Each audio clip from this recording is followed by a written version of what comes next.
안녕하세요. 결혼한 지 4년차의 30대 주부입니다. 사실 이렇게 익명으로 제 이야기를 남에게 해본 적이 없다 보니 어떻게 시작해야 할지 모르겠는데 두서가 없더라도 들어주세요. 제가 이렇게 오늘 이야기를 하기로 결심하게 된 건 염치 없이 뻔뻔한 시댁 식구들과 남편 때문입니다. 사람이 아프면 눈에 뵈는 게 없을 수는 있지만 그래도 정도가 있어야 할 것 아닌가요? 특히 남편이란 작자는 어디서 기억상실에 걸리는 약이라도 먹었는지 자기가 저한테 했던 건 생각도 못하고 헛소리나 찍찍해대는데 정말 마음 같아선 그 입을 찢어버렸으면 좋겠더군요. 남편과는 지인의 소개로 만났는데 당시 저는 프리랜서 작가로 일하고 있었고 남편은 중견기업을 다니는 직장인이었어요.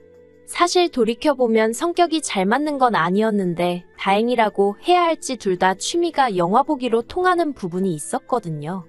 그래서 생각보다 금방 가까워졌고 이후로도 별다른 문제 없이 무탈하게 만남을 이어갔습니다. 어느 다른 연인들처럼 다투는 일도 물론 있기야 했지만 연애라는 게 어느 정도는 서로 맞춰주는 거라 생각해서 크게 문제라곤 생각지 않았고요. 아무튼 그렇게 2년 정도 만났을 때 시댁에서 먼저 저희의 교제 사실을 알게 되었고 결혼 생각이 있으면 아버님이 퇴직하기 전에 했으면 좋겠다고 하시대요. 소위 그간 뿌린 축의금 수거를 하셔야 한다고요. 그래서 솔직히 부끄러운 이야기지만 얼떨결에 식을 올렸습니다. 결혼 당시 저는 2억 대출 낀 5억짜리 아파트를 소유하고 있었고 남편은 현찰로 1억과 7년 된 외제차 한 대를 가지고 있었어요. 외에 따로 양가로부터 도움을 받진 않았는데 별다른 이유가 있어서 그랬던 것은 아니고 당시만 하더라도 제 소유의 아파트에서 남편이 가져오는 돈으로 혼수를 해넣으면 충분하겠다 싶었거든요. 그리고 월급은 저나 남편이나 한 달에 400 중반으로 비슷했습니다. 물론 저는 프리랜서다 보니 어느 정도 등락이 있긴 했지만 1년을 놓고 평균을 내보면 400 중반보다 많으면 많았지 적진 않았네요. 정말 일이 몰리는 달에는 7, 800씩도 벌어봤으니까요. 그런데 결혼한 지 얼마 되지 않아 친정어머니가 암이라는 사실을 알게 되었습니다. 외할머니도 위암으로 돌아가셨는데 친정어머니도 위암이라고 하니 눈앞이 노랗고 하늘이 무너지는 것 같더라고요. 그래서 그때부터 일주일에 3번씩 왕복 3시간 거리를 왔다 갔다 하며 친정어머니의 병간호를 시작했어요. 물론 혼자 한 것은 아니고 친정아버지도 계셨고 간병인도 고용했지만요. 그리고 이제 와서 말이지만 사실 친정어머니를 서울 제 집으로 모셔오려고 했는데 남편에게 살짝 운을 띄우니 그건 자기가 너무 불편하다고 난색을 표하더라고요. 그래서 그때 말은 안 했지만 남편에게 무척 서운했어요. 저는 그때만 하더라도 시부모님도 부모님이라고 생각하고 한 달에 용돈도 50만 원씩 드리고 특히 어머님은 평소에 딸 있는 친구분들을 무척 부러워하시길래 제가 딸처럼 어머님을 모시고 쇼핑도 가고 스파도 다니고 나름대로 잘해보려고 노력하던 때였으니까요. 하지만 남편이 저한테 그렇게 하라고 언제 시킨 것도 아니고 제가 좋아서 했던 일이니 그걸 따지고 들긴 좀 그렇더라고요. 그래서 그래, 앞으로 나도 남편이 우리 친정부모님께 하는 만큼만 시댁에 하자 그렇게 생각하게 되었습니다. 그런데 남편의 실망스러운 태도는 그뿐만이 아니었습니다. 남편은 친정어머니에게 들어가는 돈 가지고도 이러쿵저러쿵 말이 많았거든요.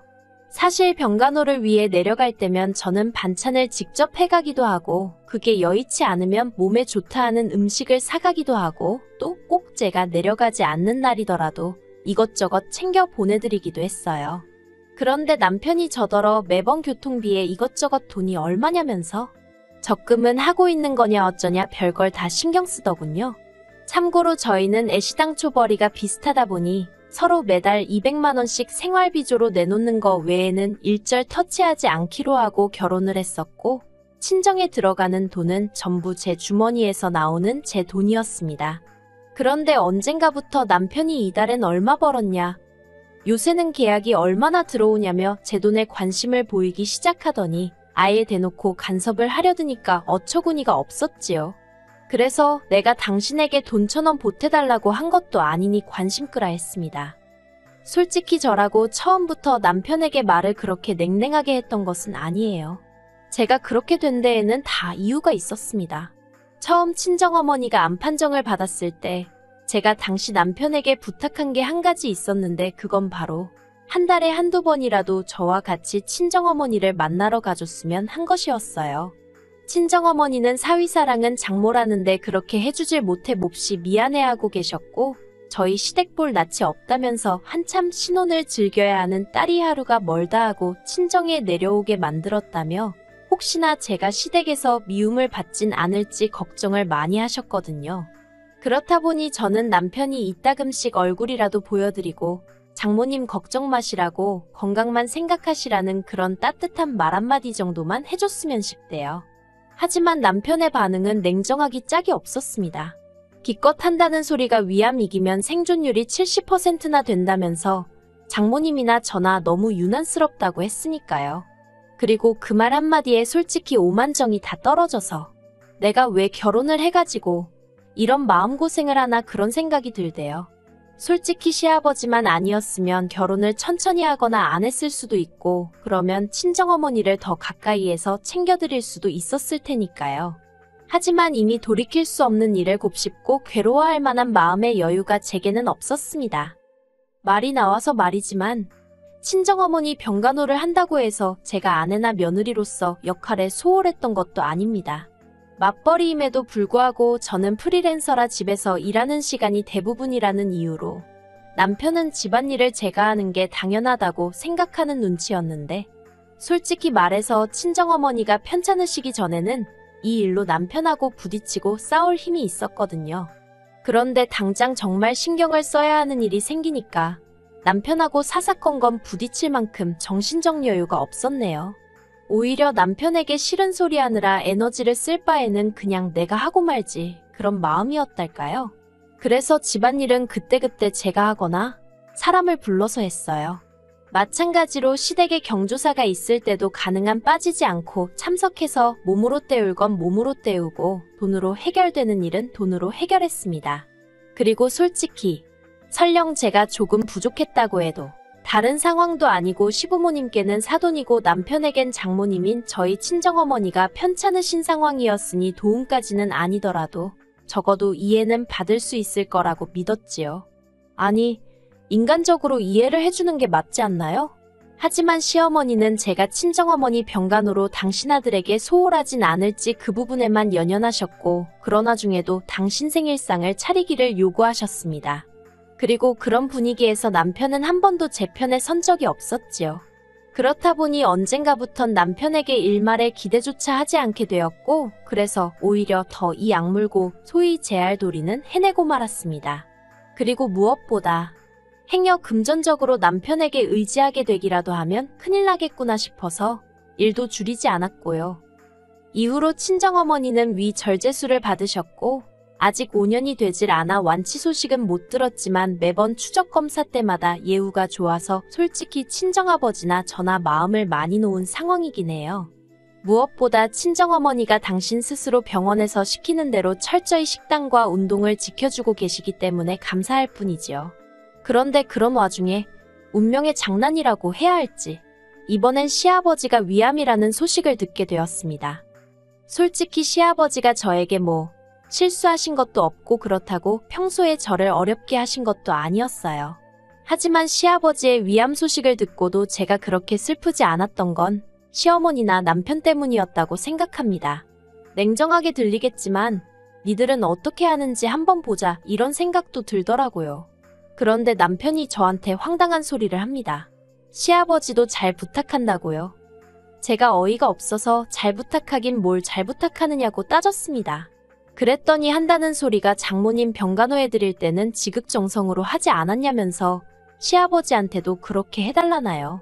어이가 없어서 친정어머니야 내 어머니니까 그렇게 했지. 시아버지한테 내가 그렇게 어떻게 하느냐 했어요. 할 거면 당신 아버지니까 당신이 하라고요. 그랬더니 남편이 저더러 너 그렇게 안 봤는데 말을 어떻게 그렇게 하냐면서 시아버지가 남이냐입니다. 그래서 너는 장모가 남이라서 그렇게 강 건너 불구경하듯 가만히 있었냐고 저도 지지 않고 쏟아냈어요. 그랬더니 그땐 자기가 일을 하느라 바쁘기도 했고 어쩌고 옮겨졌기에도 구차스러울 만큼 구질구질한 변명을 쏟아내는 게 아니겠어요. 그래서 나는 지금 노냐고. 나도 지금 일하고 있고 계약건도 많아서 시아버지 들여다볼 틈 없다고 그러니 나한테는 일절 기대하지 말라 했습니다. 그리고 정말 저도 못된 건지 이런 다툼이 오가는 동안 화가 나면서도 한편으론 고소하단 생각이 들더라고요. 내가 그렇게 동분서주하며 일하고 살림하고 거기다 병간호까지 하는데도 시어머니한테 라면을 연속 이틀을 먹었네 3일을 먹었네 헛소리를 해대가지고 욕을 먹게 했었지. 스스로조차 잊었다고 생각한 기억의 조각들이 떠오르면서 그럴수록 남편이 미워지더라니까요. 그리고 더 어이가 없는 건 친정에서 저는 외동딸이지만 남편은 삼형제예요. 다만 큰아주버님은 진작에 이혼해서 혼자 살고 있고 작은아주버님은 미혼인데다 직장 문제로 제주도에서 지내고 있었거든요. 그렇다 보니 그나마 시댁에서 1시간 거리에 사는 저희가 제일 만만하다고 보인 건지 아주버님 두 분 다 저희가 해야 한다는 식이더라고요. 그런데 말이 저희지. 솔직히 저더러 하라는 거였지요. 심지어 시어머니마저 당신은 태어날 때부터 몸이 약하고 기력이 없는 사람이라 남의 병간호는 못한다면서 제가 해줬으면 좋겠다고 하셨습니다. 정말 무슨 언제부터 그러셨다고 제 두 손을 꼭 붙잡고는 내가 믿는 건 아가 너밖에 없다 하시는데 그동안 그렇게 잘해드렸어도 정작 친정어머니 아프시니까 당신 아들한테 소홀할까봐 벌벌 떠시던 분이 이제 와서 아가아가 하시는 게 얼마나 듣기가 싫던지요. 그래서 시어머니께 단호하게 저한테 아무런 기대도 하지 마시라 말씀드렸습니다.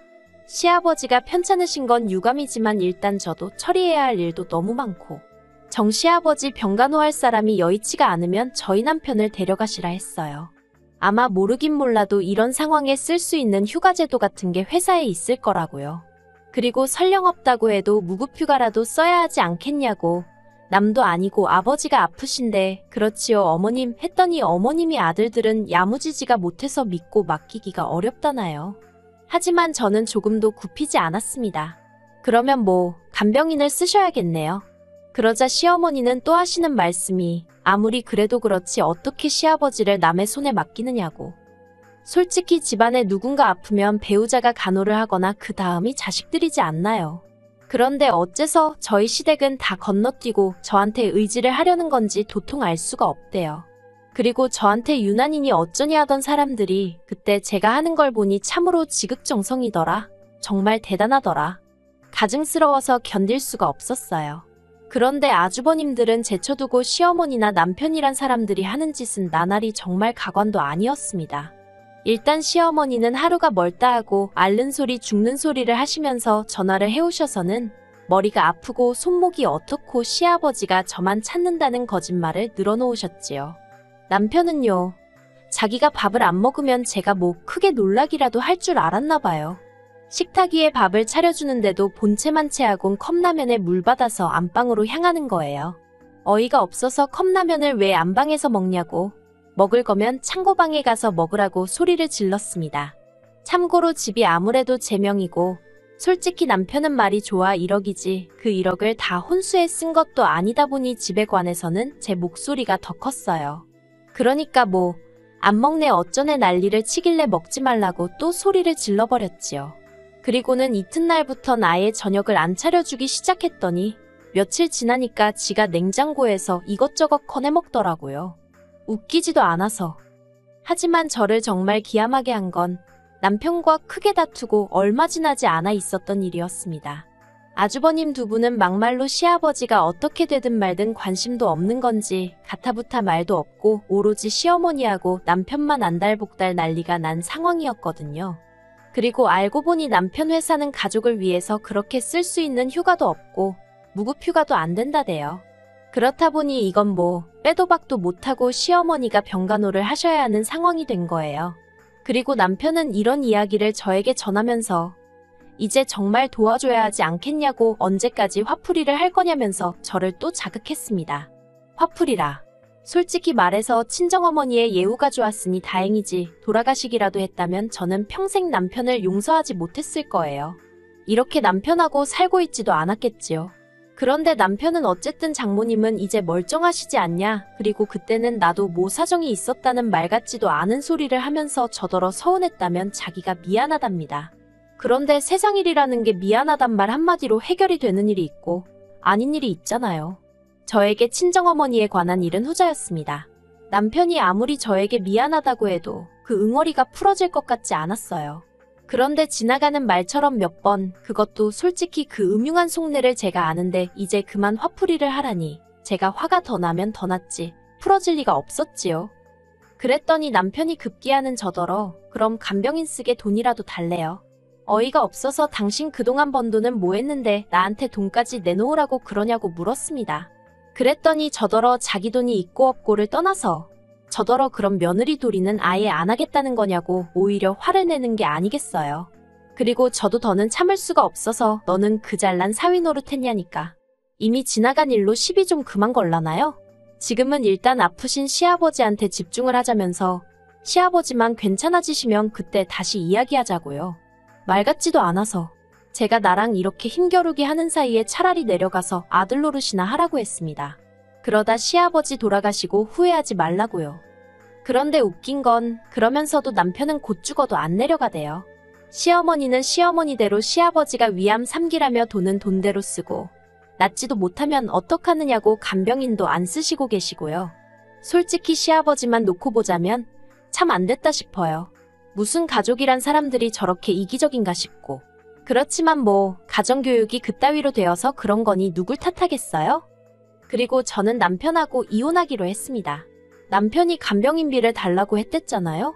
그거 못 준다고 하니까 그럼 이혼하고 위자료 받아내겠답니다. 그래서 마음대로 해보라고 했어요. 결혼생활 4년 동안 자기가 재산 형성에 기여를 하면 얼마나 했다고 웃기지도 않아서 소송 건다길래 마음대로 하라 했습니다. 이러다가 오히려 제가 위자료라도 몇 푼 받게 되면 땡큐니까요. 제가 오랜 세월을 산 건 아니지만 인간 같지 않은 인간들이 세상에 참으로 많은 것 같아요. 그런 사람을 걸러낼 수 있는 안목이 진작에 있었다면 이런 결혼 생활도 겪지 않았을 텐데. 그 점이 참으로 아쉬울 뿐입니다. 하지만 인생은 배움의 연속아니겠어요? 이렇게 또 삶의 지혜라고 할지 교훈을 하나 배운다 생각해야겠지요. 참, 남편은 집에서 나갔고요. 혼수 가지고 와도 유세를 떨길래 다 들고 꺼지라고 용달차 불러줬네요. 그거 어디 넣을 집이나 있는지는 모르겠지만 뭐 정 안 되면 아버님 병실에라도 우겨넣던지 알아서 하겠지요 뭐.